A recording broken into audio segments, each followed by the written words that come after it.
If you're about to board Iona, embarkation day can feel a little overwhelming, especially the first time you experience it. This is a very large ship carrying more than 6,000 passengers, and the embarkation process works slightly differently to what you might expect on other cruise lines. On my sailing, embarkation actually felt quite chaotic at the start. There were long queues outside the terminal, people trying to work out where they should stand, and it took quite a while before we even entered the building. But once you understand how the system works, it becomes much easier to manage. So in this video, I'm going to walk you through 10 things you need to know about embarkation day on Iona, from online check-in before the cruise, all the way through to the first evening on board. The first thing to understand is that preparation before embarkation day makes a huge difference on Iona. Online check-in normally opens around 21 days before your cruise. This is where you upload your passport details, add a credit card for onboard spending, upload a photo, and download your boarding pass and luggage tags. This is also where you'll see your embarkation time. On P&O Cruises, embarkation times are allocated automatically, and you cannot change them. The time you receive often depends on where your cabin is located on the ship and your loyalty status in the Peninsula Club. Guests staying in suites or in the highest loyalty tiers normally receive the earliest embarkation slots, sometimes around midday, while other passengers are allocated later windows. Another thing you can do before sailing is book shows in the Headliners Theatre. Those reservations usually open around 14 days before the cruise, and there are typically 3 performances each evening, around 6:45, 8:30, and 10:30. The 8:30 show is usually the busiest, so it's worth reserving that early if you can. If your plans change on board, you can always cancel and rebook. And if you're traveling with children, it's also worth pre-registering them for the Reef Kids clubs before the cruise. Registration is free and saves time once on board. You can also pay to reserve specific sessions if you want guaranteed places. Otherwise, bookings normally open each morning for the following day. On embarkation day, many families visit the reef, so children can see the space and get familiar with it. If you're driving to the port, parking in Southampton is usually very straightforward. P&O uses CPS parking at the terminal. You drive directly into the terminal area, hand your keys to the parking staff, and your car is parked for you in a secure compound during the cruise. When you return, your car is brought back to the terminal you disembark from, even if the ship returns to a different terminal. Once you arrive, you simply drop your luggage at the designated baggage drop and join the embarkation queue.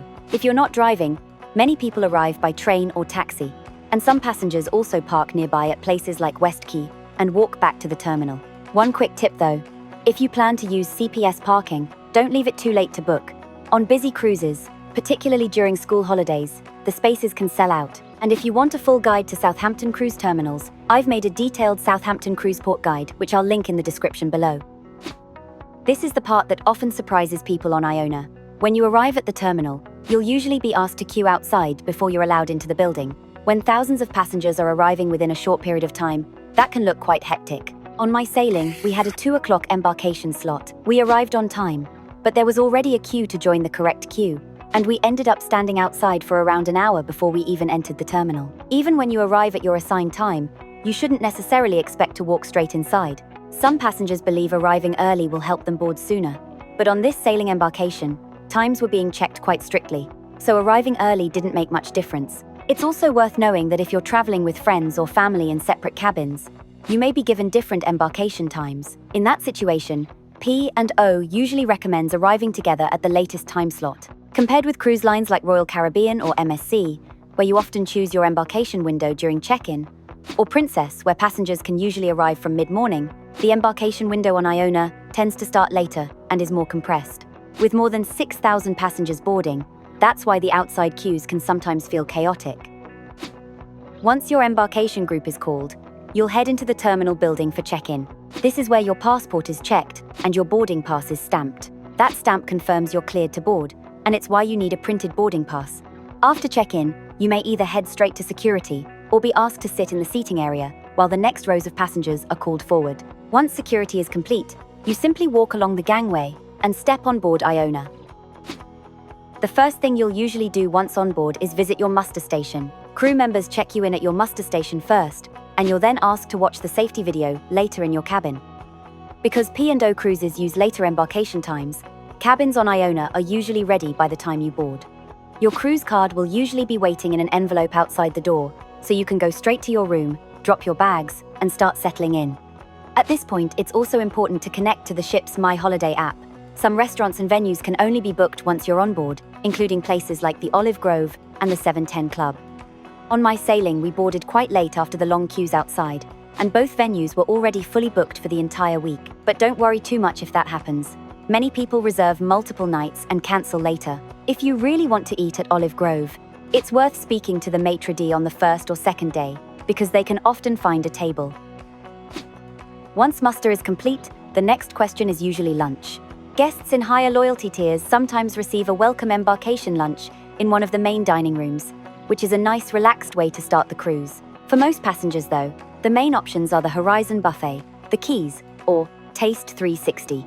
The Horizon Buffet is usually the busiest place on the ship on embarkation day because it's the most obvious choice. Personally, I'd head to the Keys or Taste 360 instead, which is often the easiest option while the ship is still filling with passengers.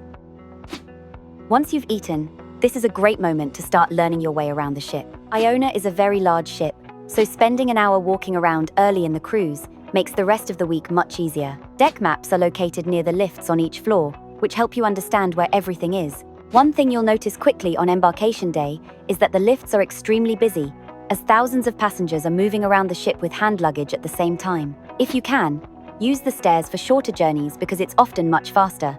And if you're planning to use the pools or hot tubs early in the cruise, pack your swimwear in your hand luggage.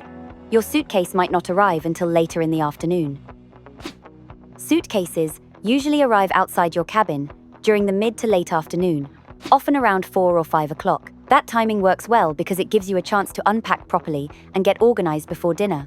Another highlight of embarkation day is Sailaway. If the weather is good, many passengers head up onto the open decks to watch the ship leave Southampton. If it's colder or windy, the Sailaway party usually moves indoors to the Sky Dome, where entertainment often begins around 5 o'clock. One quieter tip though, head to the hot tubs near the Sunset Bar on Deck 8. Many passengers haven't discovered them yet on the first day, so it can be a surprisingly peaceful place to enjoy Sailaway. Dinner on Iona is usually managed through the My Holiday app, using a virtual queue. At around 6 o'clock, the queues open, and you can choose between 4 different main dining rooms. The app shows the current waiting times, so it's worth selecting the restaurant with the shortest queue. On most evenings, the wait is around 30 minutes. Once you've joined the queue, you don't need to stand outside the restaurant. The app will notify you when your table is ready. So many people simply head to a nearby bar for a drink while they wait. Although embarkation day can feel stressful at the start, the atmosphere usually changes quite quickly once the ship settles. By the time you've unpacked, had dinner, and headed to a show, the day begins to feel much more relaxed. If this is your first cruise, it's easy to feel a little overwhelmed at the beginning, but it's really just a different type of travel day. When you fly on holiday, you deal with airports, security queues, and boarding gates. Cruising simply has its own version of that process. Once the ship leaves port and the evening entertainment begins, you'll usually find the whole experience feels far calmer. And now that you know how embarkation day on Iona actually works, the next thing you'll probably want to see is what the ship itself is like. I've filmed a full deck-by-deck tour of Iona, showing every area of the ship, and you can watch that next on screen now.